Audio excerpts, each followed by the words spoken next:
Hello there, and welcome to 30 over 30.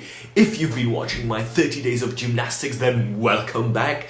This, of course, is a vlog where I do something, I try to learn something in 30 days, and I'm taking you guys on that journey with me. This time I set my mind on trying to learn German. Now, full disclosure, I don't speak any German whatsoever, but especially growing up, I've been hearing German from my friends and from TV, so it's not like it's completely unfamiliar to me. But we'll see how well I can do with it, how well I can do in those 30 days. Wish me luck, and this is day one. Where are we gonna start? Yes, of course, we're gonna start with something called the DECONSTRUCTION DOZEN. Now, this is a language analysis tool that you can find on different language websites. I found it first on the Tim Ferriss's blog. It's forourworkweek.com, but don't worry, I'll put a link down below in the comment section. I've also made a little handy printout for myself, but that's probably too small for you, so we're not going to be using that. Don't worry. How does it work? What's the principle? Well, the principle is this. You have two sentences, always two sentences. You use your mother tongue, your first language, the one that is the easiest for you, and you translate that sentence into your target language. So in our case, in my case now, that will be German. Now the goal is to have that translation as close as possible, so you can look and try to guess what are the similarities, what are the differences, and so on and so forth. Now let's get into the nitty-gritty of it. So remember, this tool is mainly for analysis, it's mainly to help me get a real sense of the German grammar, of its basics, how does it compare to English and things like that. So if we look at the first sentence, this is really cool, I think. If you just count the number of words in English and then in German, which is the red version, they are the same. Look at that. The word order is probably the same as well, I would guess. You have the articles, you have the verbs, and you have the nouns. Now, how do I know that? Well, because Apfel and apple sounds very similar to me, so they're probably the same. Is probably ist, so there you go, I'm just guessing at this point. I think this is really cool. Same number of words, probably the same word order. Additionally to this, I've used Google Translator to help me pronounce the German words as correctly as I possibly can. So going by that, the apple is red should be somewhat like der Apfel ist rot. That's right. That's number one. Let's move on. Number two. There we go. Number two. Another real simple sentence. It is John's apple. Now straight away, what's interesting to me that John's, and by the way, I think Hans is like the German version of John. So John's, the possessive version of John, in German, it's spelled the same way. Yeah? You use that little comma up there, use that little accent up there to distinguish that from the regular Hans, which I think is really cool. Apple and Apfel is at the end right away, so that gives me a little bit of extra information in comparison to the first sentence. And from it is John's apple, we should get something like es ist Hans Apfel. That's number two. Number three. I give John the apple. Now straight away I can see there's something funky going on with an article, because in the first sentence, if you remember, that was der ending with R. Now it's den ending with N. So there's something funky going with the articles in German. What does that mean? I don't know, but there is a difference in this particular context. So we have I give John the apple, and it should be ich gebe Hans den Apfel. That's number three. Number four, let's check it out. We give him the apple. Now it's plural, so we're going to have wir geben ihm den Apfel. Now we have that funky article again, but I can also see that the verb has changed, right? In English it's still give, whereas in German it's geben, where it was, I think, gebe before. So that's interesting to know. Again, that's number four. Number five. He gives it to John, and I can see right away that the number of words differs, I think, for the first time, right? So in English we have 1, 2, 3, 4, 5, but in German it's 1, 2, 3, 4. What's up with that? I don't know, but it's good to know it. So in German that should be gibt es Hans. Number five. Number six. It looks just as number 5, but we've just switched the genders, which you always want to know the genders. So we have she gives it to him, and in German it should sound somewhat like sie gibt es ihm. That's number 6. Let's start the second half of the deconstruction dozen with number 7. This is a question you always want to know how to ask questions, and in English we have is the apple red, and I think it is fantastic to know that it works in German the same way, or at least it appears to work the same way, where you switch the first 2 words instead of saying the apple is red, although you could say the apple is red. You say, is the apple red? And in German it works apparently the same way. Instead of der Apfel ist rot, you say, ist der Apfel rot? So that is number 7 from my perspective.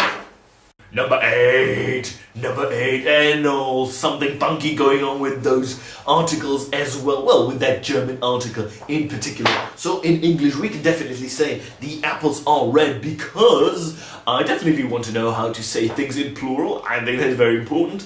But look at the German version now. Die Apfel sind rot. Now the article has clearly changed, and the spelling for the Apfel has also changed. So apparently they don't add S to make it plural, but 2 dots on the first letter. I don't know, at least that's how it seems to work with the apples here. That's number 8.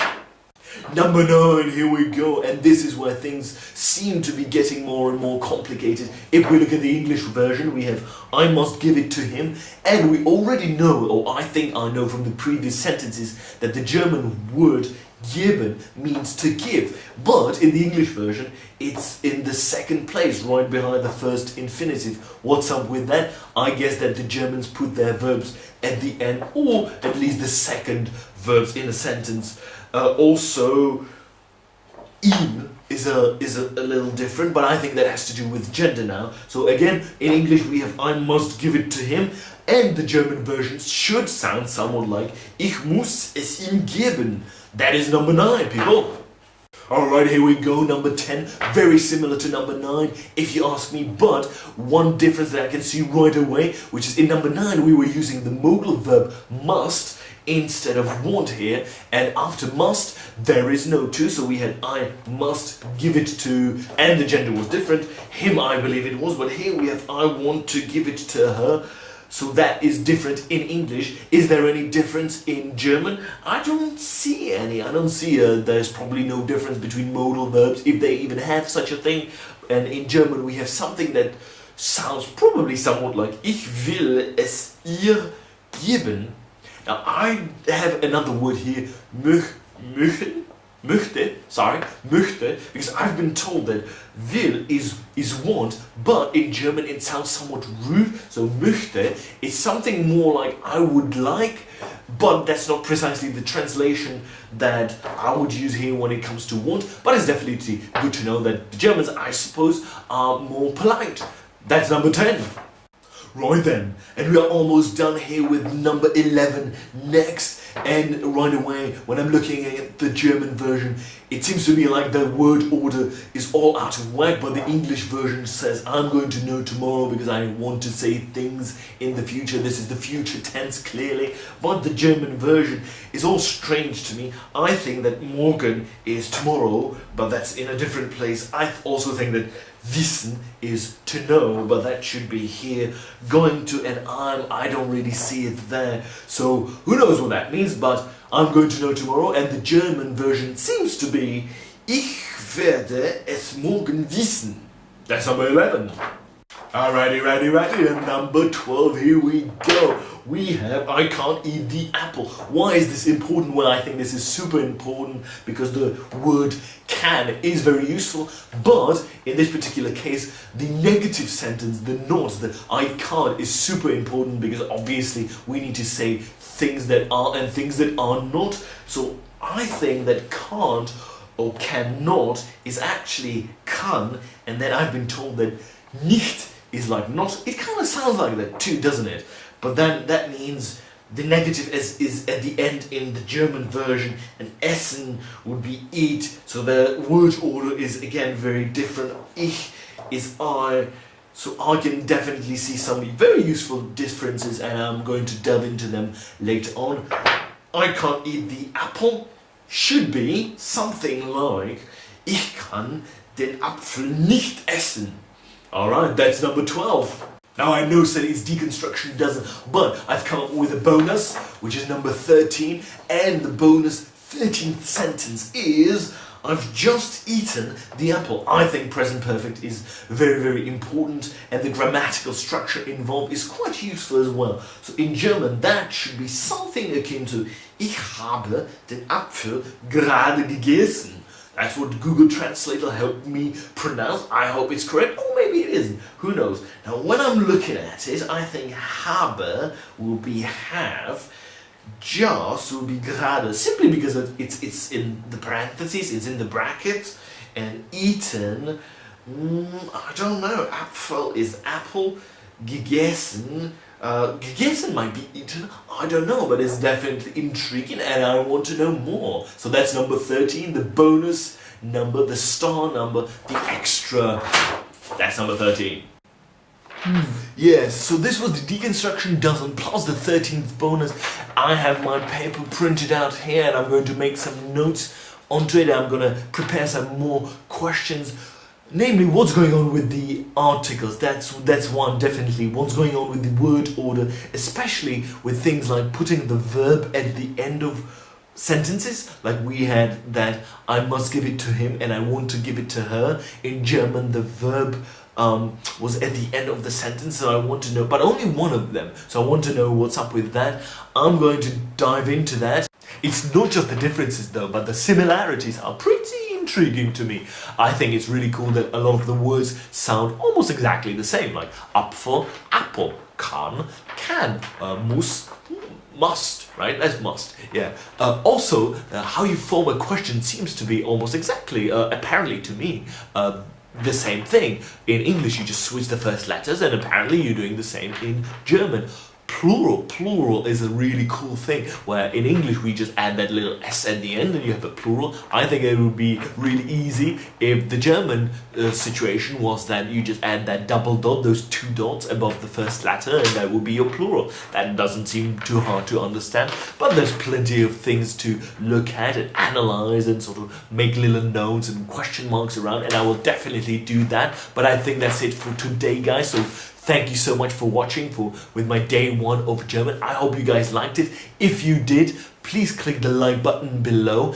And if you want to see more videos, more of me trying to learn German, please hit the subscribe button and I will make sure you will get the next video. So that's it for today. You guys take care and I will see you tomorrow.